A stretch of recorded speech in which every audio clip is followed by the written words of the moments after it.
Welcome to Shaka Extra Time. I'm Paul Ndiho, and joining me on Facebook Live is Shaka Sali himself, aka the Kabale Kid. Hello, Shaka. Hello, Paul. Welcome again to Shaka Extra Time. Thank you very much. I could obviously be better, but I have some kind of weather problems. Interesting. And a warm welcome to you, all our Facebook followers. Shaka Extra Time is a place where you get to ask questions about politics, about issues that are happening on the continent. And today we will be taking some of those questions live here on Facebook Live. Shaka, let's start at home here. The news at home here, especially in Washington, D.C., is all about Kwame, the former FBI chief testifying before the Intel Committee. Your thoughts? Well, it's very interesting, of course, when you listen to the media, when you watch the media, it looks like Kwame is in charge of Washington. And there are a lot of people, of course, who are waiting very, I guess, to actually listen to what he has to say, whether what he says may perhaps, in most people's expectations, amount to something one would characterize as a smoking gun. And this, of course, is distracting, frankly, the president's agenda. I mean, he pretty much can't talk about anything. I mean, he can talk, but the media, for some strange reason, remains focused on Kwame. Speaking about the president decided not to evoke the executive privilege, where he could have potentially stopped Kwame from testifying before the House Intel Committee. What does that say about the system here? Does it mean that the system works, the checks and balances working, as opposed to if he had said, oh no, you can't go and testify? Paul, that's the beauty of the system. The United States government, frankly, is run by permanent or strong institutions, not by strong men or permanent perhaps, structures that are not very legal, are not constitutional. The fact of the matter is, you also, frankly, have to give credit to President Trump for not, for example, invoking what you call executive, for example, privilege. But let's put it in the context of Africa. You have a lot of people who are very powerful, as people who have been given powers by the different presidents who are very powerful, especially in the intelligence, in the police. But when it comes to really who matters, nobody is going to contradict the president, or nobody is going to go there. You can name any country, and I will tell you that that's practically impossible on the continent. How come we see something like this happening here in the United States? Can you maybe try to compare and contrast? In fairness, I think, to the African continent, where we are pretty much talking about 55 member countries of the African Union, I think that we should sort of figure out a way of avoiding generalizations. Because there are some countries on the continent, like South Africa, for example, where things pretty much work the way they are supposed to do. We're talking about inbuilt checks and balances. So you can expect, in fact, that kind of situation to happen in South Africa, and no player is going to break the law. Nobody is above the law. I have seen the situation where a country like Madagascar, for example, they pretty much almost impeached the president. So there are some countries in Africa where there is some kind of democracy, frankly, at work, and people respect the law, respect their constitution. But in most of the countries, I dare to say, frankly, that you're not having, governments, frankly, run as per constitutions. A lot of these governments, for some reason, the people who actually head them, the chief executives, almost, can do anything they want. The question is, do you in fact say that these people are ruling their countries based on what you actually call the constitution, or are they in fact ruling on something akin to personal manifesto? You know, I think that it is very high time that we begin to see situations, frankly, where, I mean, most of the African continent, countries are ruled by the inbuilt system of checks and balances, where the legislature fiercely guards independence, where the judiciary also branch fiercely guards its independence, and therefore is able to check what the moves, the kind of moves that are made, for example, by the chief executive. Above and beyond, of course, you need the fourth estate. You need an independent, or at least a media, frankly, that somehow feels that under the law, it has the right to somehow make those three branches and everyone else in that particular country to be accountable for their actions. But how different is it from here? Of course, the executive talks of the media as the enemy of the state, and it's not any different from most of these African countries. A lot of politicians in power, a lot of people with a lot of power look at the media, the fourth estate, as the enemy of the state, rather than something that actually plays an accountability role. You know, the media is supposed to be a watchdog of sorts. And this is, of course, in theory, is expected everywhere. But you see, the uniqueness of the Constitution of the United States is that under the First Amendment, there is nothing much really you can do, not even Congress. There is no way you are going to stop, for example, the media from doing its job. Okay, so let's go to the tweets. We have a Twitter follower. He says... Who is he? His name is Kaman. He says, Shaka, how can I be a good political moderator like Shaka? Well, Kama, in fact, you can not only be a good moderator like Shaka, you can even be much better than Shaka. Because you know what? All he needs to do is to stand on Shaka's shoulders. And once he does, come on, man, you will be able to see much, much further than Shaka.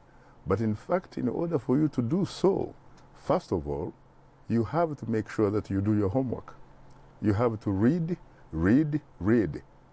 He has to conduct research, research, research.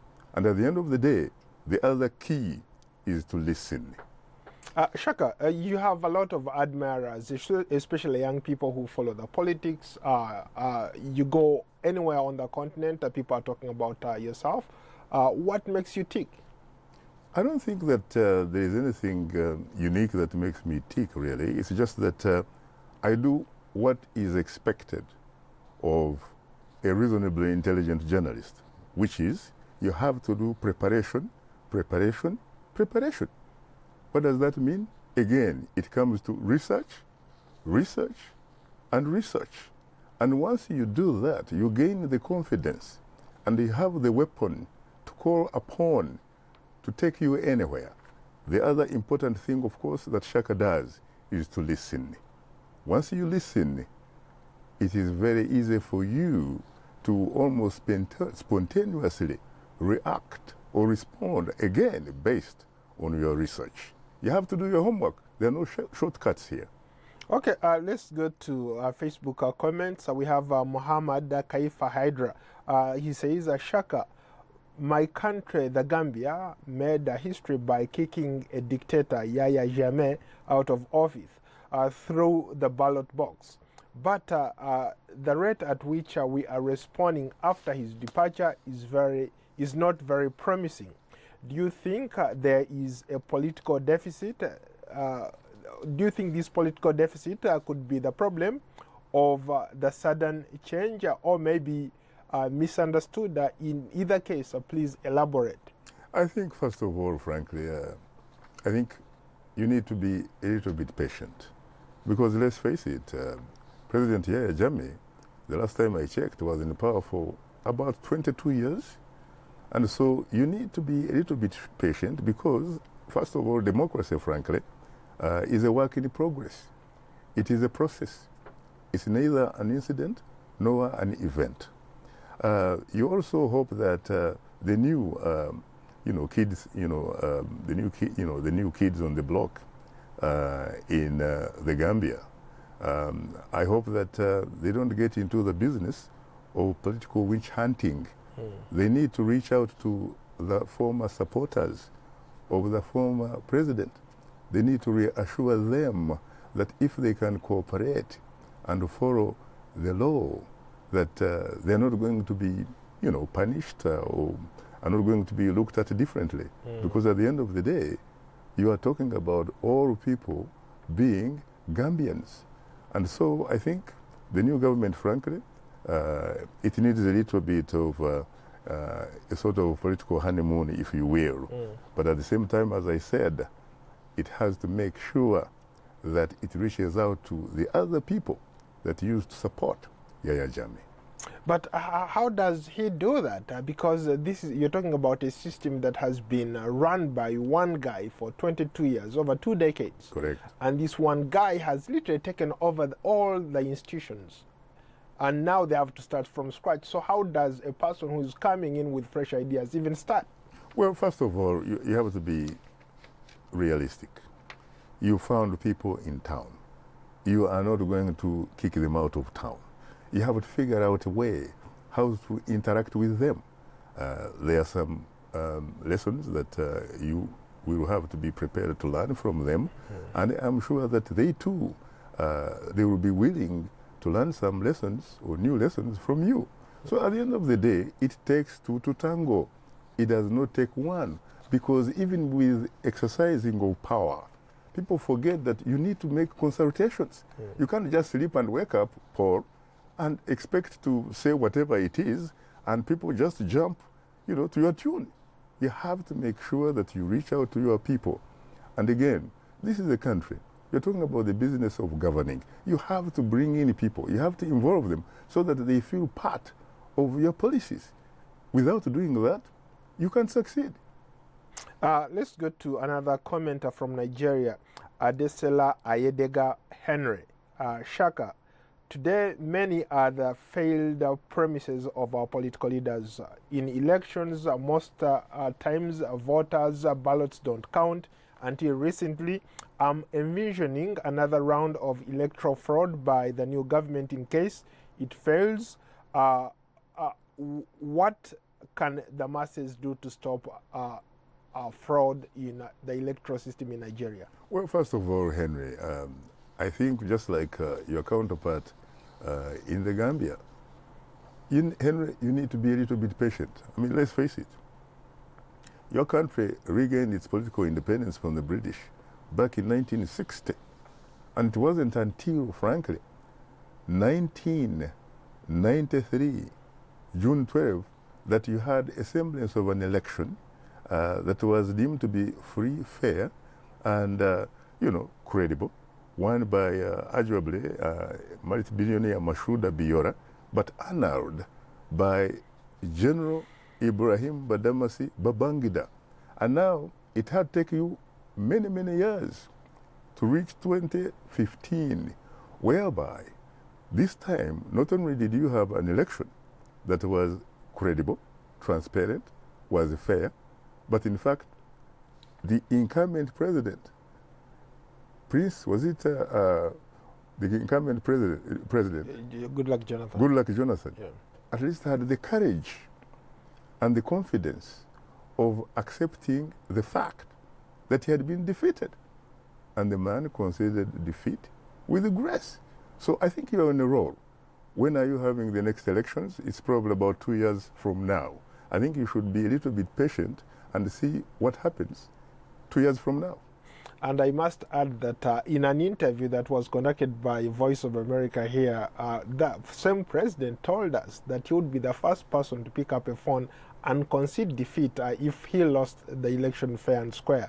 And he exactly did that. I remember you actually, after doing an interview with Peter Kilote, yes, which you guys, I think, if I remember correctly, you did in New York, right, New York City, I remember you coming back and telling me, and I remember saying, you know what, this is Nigeria.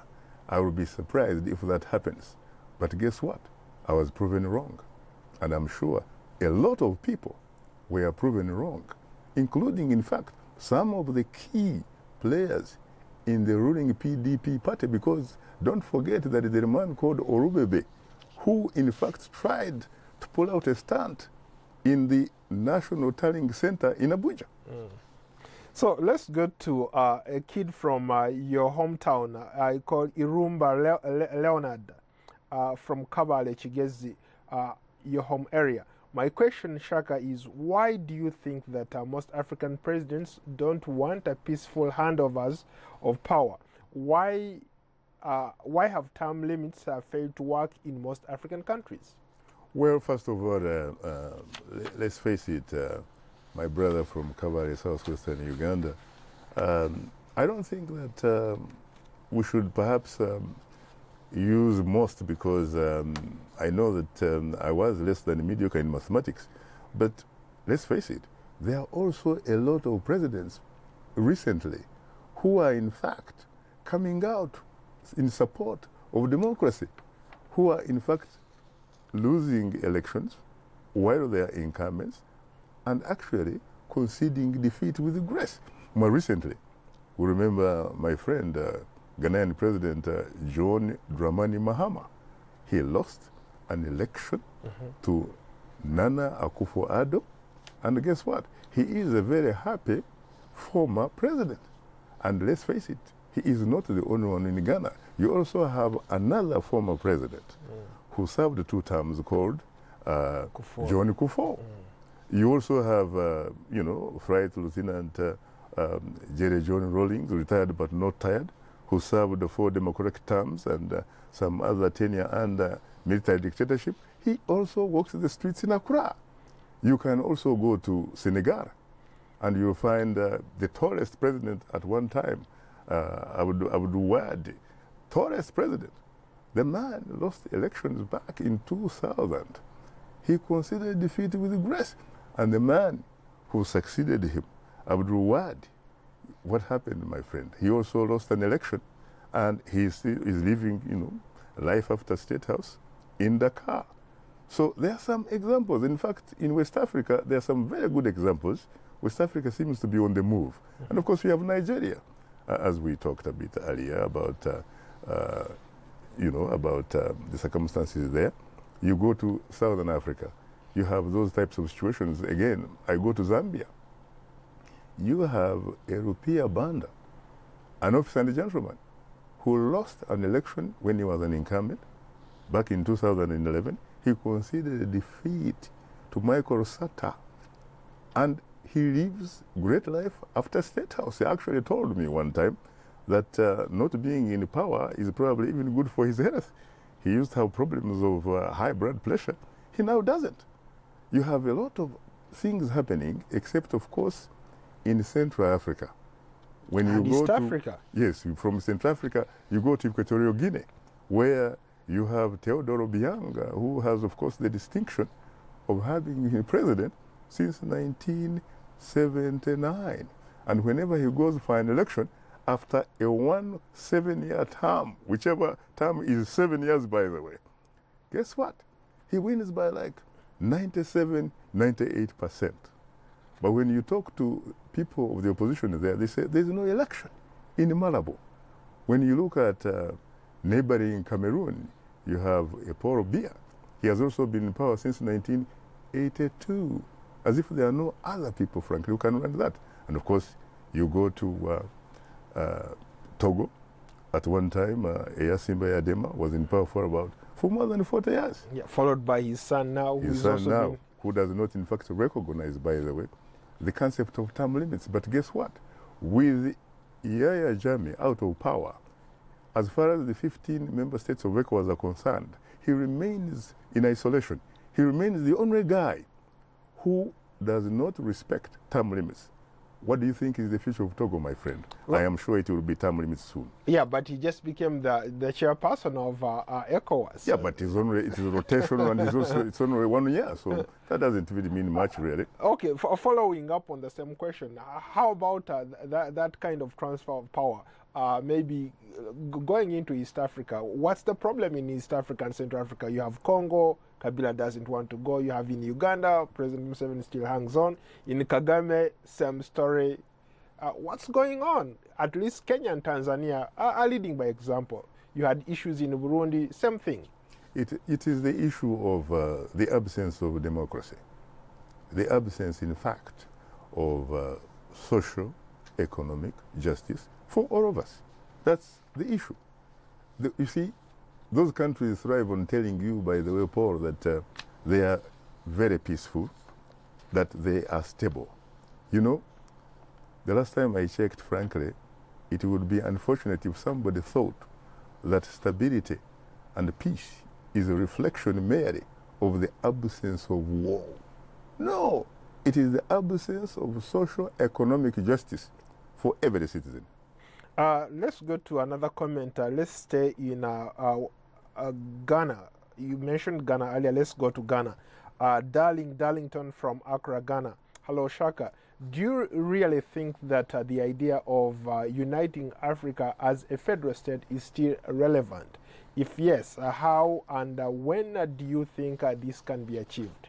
It is very interesting, darling, because first of all, the first person to throw the ball that reflected that great idea was the son of the Ghanaian soil. That was the Osajefo, a kid from Krofur, a man called Dr. Kwame Nkrumah, the Osajefo. He obviously was on the same page with people at that time, like Egyptian leader Colonel Gamara Abdel Nasser. They were on the same page with people like Algerian President Benibera. They were on the same page with Tanzanian President Julius Kambarage Nyerere, even though for him, he actually believed more in terms of regional cooperation or regional integration as opposed to the United States of Africa, even though later, many years later, he actually confessed and apologized that the Osajefo was right. That is really what was needed. By the way, we should also give credit, frankly, to the former emperor of Ethiopia, Haile Selassie, who was the first chairman, in fact, of the Organization of African Unity in 1963, and offered, frankly, his territory. That is where, for example, those discussions took place, and that's where they cut a deal for the first OAU, which has since been transformed into the African Union. But let's face it. But isn't it ironic that you would offer a place for other people to have dialogue when people in his own country can't have the same dialogue that he was offering to other countries? It is very, very interesting and, of course, very ironic. Yeah. But the fact of the matter is, right now, you at least have efforts by the African Union of getting an African passport. And I think there are two people who are already in position of that. And then you obviously have, like three major regional integration. We're talking about ECOWAS, we're talking about East African Community, we're talking about SADC, and there are others. So there are efforts of making those types of integration, and eventually there are also efforts of making sure that we no longer have this business of colonial inherited boundaries, frankly, which a lot of people are beginning to look at as not in fact being helpful, as not reflecting, frankly, the spirit of Africa. We need to remove those boundaries so that people, goods and ideas can begin to interact, so that at the end of the day, you end up getting an African personality. I think the US of Africa is likely to happen, but I can only say, of course, I doubt it will happen on my watch. Okay, still on the bigger picture, let's go to Bola Aze. How can we solve the problem of insecurity in Africa? Well, first of all, we need democracy. We need to have policies that reflect the social, economic, justice of all the Africans. If we can have that, I think we have it. We basically we're on the right track, because the reason sometimes, the reason why people fight is not because there are no resources really. It's just because for some reason, because of the absence of democracy, you do not have adequate or equitable distribution of resources, services, and opportunities among the citizens. Let's go to a final question. Do you think there will be a peaceful handover of power either in Zimbabwe or Uganda? First of all, I am not a prophet. And therefore, frankly, the immediate answer is I do not know. I don't even know who actually knows. The only two people, frankly, who would answer that question, and if in fact they were very frank and they would talk from their deepest, better part of the bottom of their hearts and soul, it would be Ugandan President Yoweri Museveni and Zimbabwean President Robert Gabriel Mugabe. They can make it happen. But if not, you have to look at history. If you look at history, you'll find that in countries where an individual has dominated the political space for many, many years, a lot of times, when those individuals either fall or die, what follows, in fact, is chaos. You can look at Somalia, for example. Siad Barre was in power for only about 20 years. You can look at Libya, Muammar Gaddafi, the man who used to be the brother leader, or the king of the African kings, as he called himself, was in power for about 42 years. You saw what happened.